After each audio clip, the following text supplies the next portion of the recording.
Zee 24 तास एक पाऊल पुढे।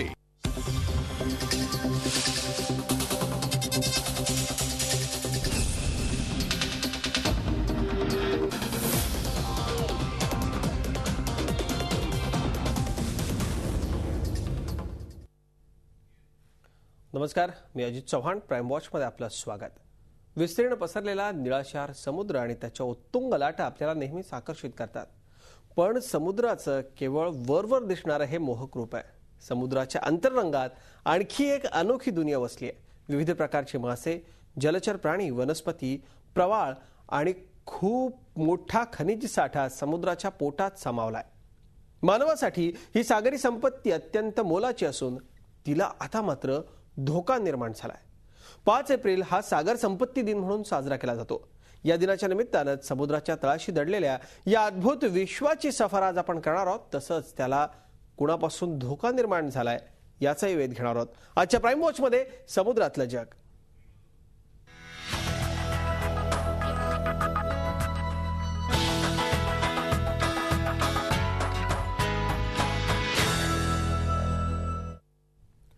समुद्रामधली ती अद्भुत दुनिया पाहायची असेल तर तुम्हाला कोकणात जावं लागेल, कारण कोकणाला 720 किलोमीटरचा विस्तीर्ण समुद्र किनारा लाभलाय। समुद्राच्या तळाशी वसलेली दुनिया मनाला वेड लावणारी अशीच आहे।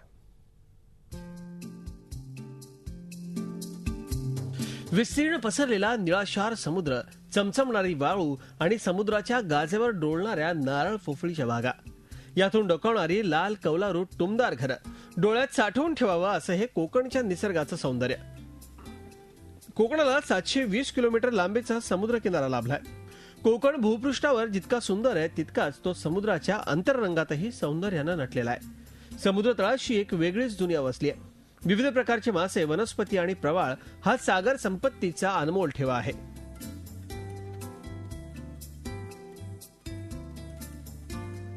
कोकणातल्या समुद्र किनाऱ्यालगत उथळ भागात विविध प्रकारच्या रंगीबिरंगी वनस्पती लक्ष वेधून घेतात। सर्गॅसम ही अत्यंत वेगाने वाढणारी सागरी वनस्पती आहे। या वनस्पतीच्या आश्रयानं विविध प्रकारचे मासे राहतात, तसंच प्रजननासाठी याच वनस्पतीचा ते आधार घेतात। समुद्रात विविध प्रकारच्या माशांच्या जाती पाहायला मिळतात। कॅटफिश, सिअरचिन, समुद्री काकडी, खेकडा, गोबी मासा या त्यापैकीच काही माशांच्या जाती आहेत।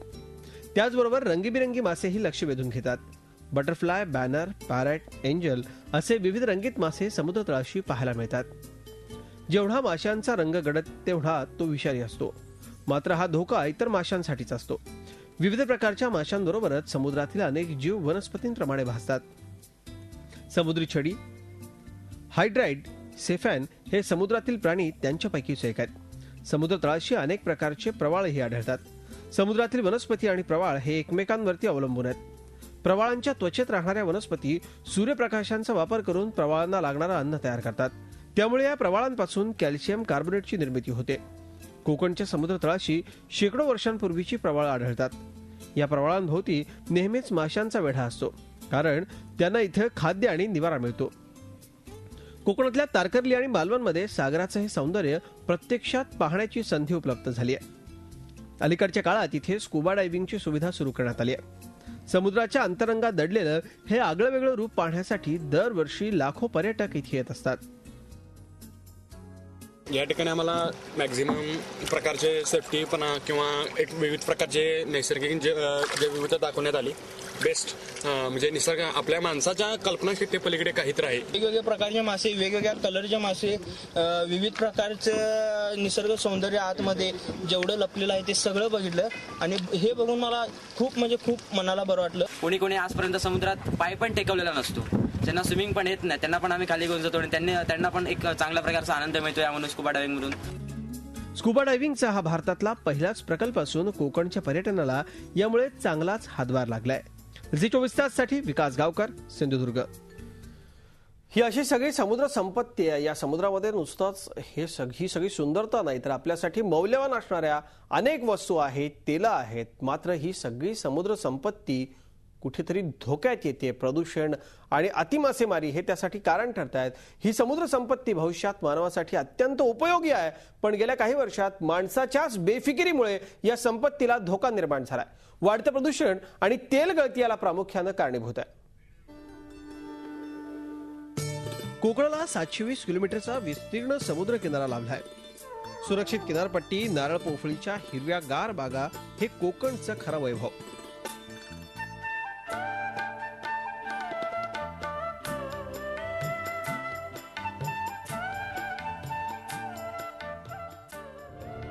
मात्र या वैभवाला विळखा पडतोय तो अतिक्रमित भरावाचा आणि रासायनिक दूषित पाण्याचा. बंदर विकसित करण्याच्या नावाखाली खासगी कंपन्यांनी सुरू केलेल्या भरावामुळे समुद्र आणि खाडीचा विस्तार धोक्यात येतोय. त्याचे प्रचंड दुष्परिणाम सागरी संपत्तीला भोगावे लागतात.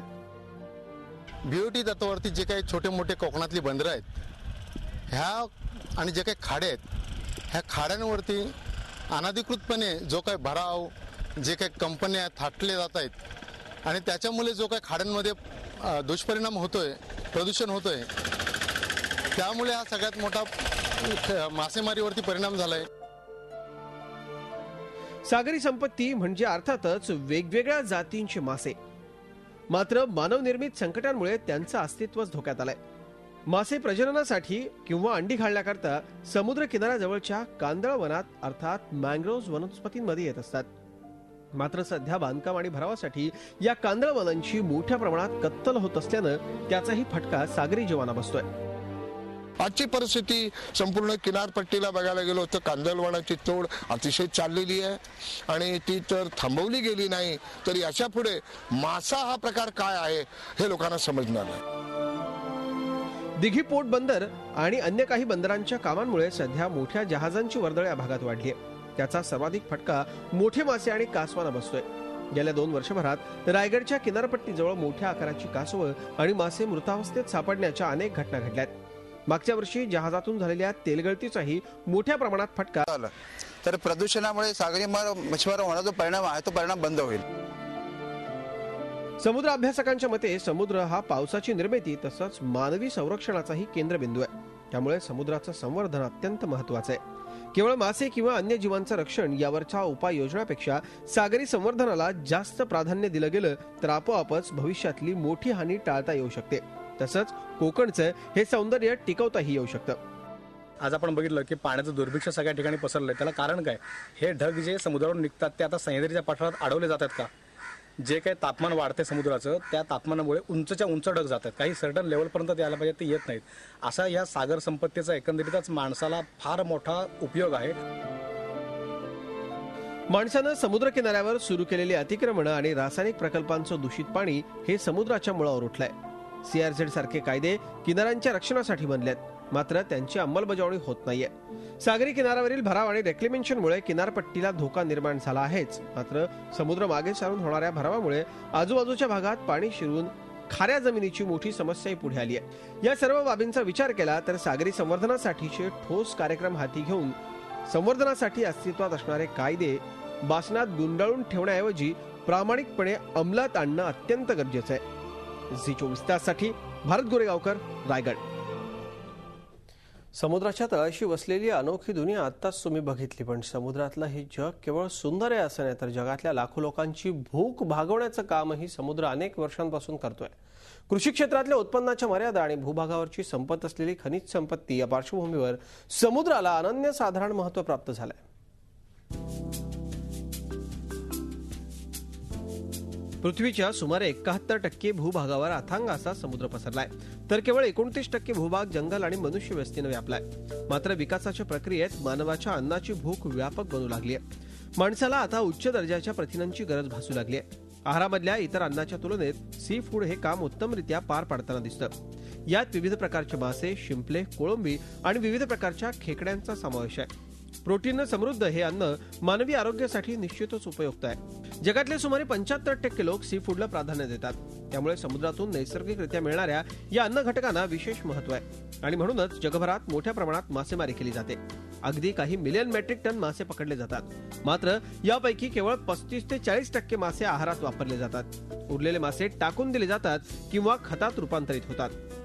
जवळजवळ 60% मासे जे पकडले जातात ते खाण्यासाठी उपयोगी होतच नाहीत आणि त्यामुळे होते काय की ते एकतर समुद्रात पकडले तेव्हाच फेकून दिले जातात किंवा मग ते ट्रॅश फिश म्हणून म्हणजे ड्राय करून खतासाठी उपयोगी केला जातो.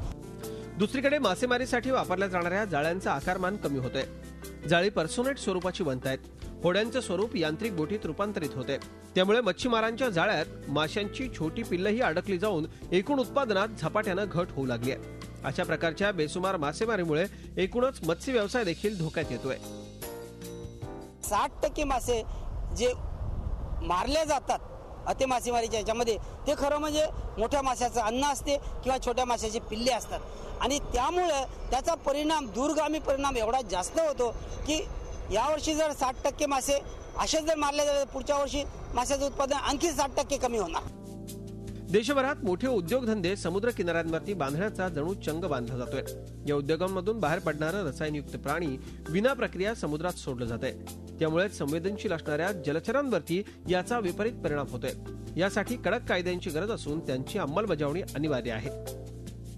अतिमासेमारी कशी रोखता येईल, प्रदूषण कमी कसं करता येईल आणि मासेमारी जास्तीत जास्त कशी वाढवता येईल, या दृष्टिकोनातून एज्युकेट करणं फार जरुरीचं आहे.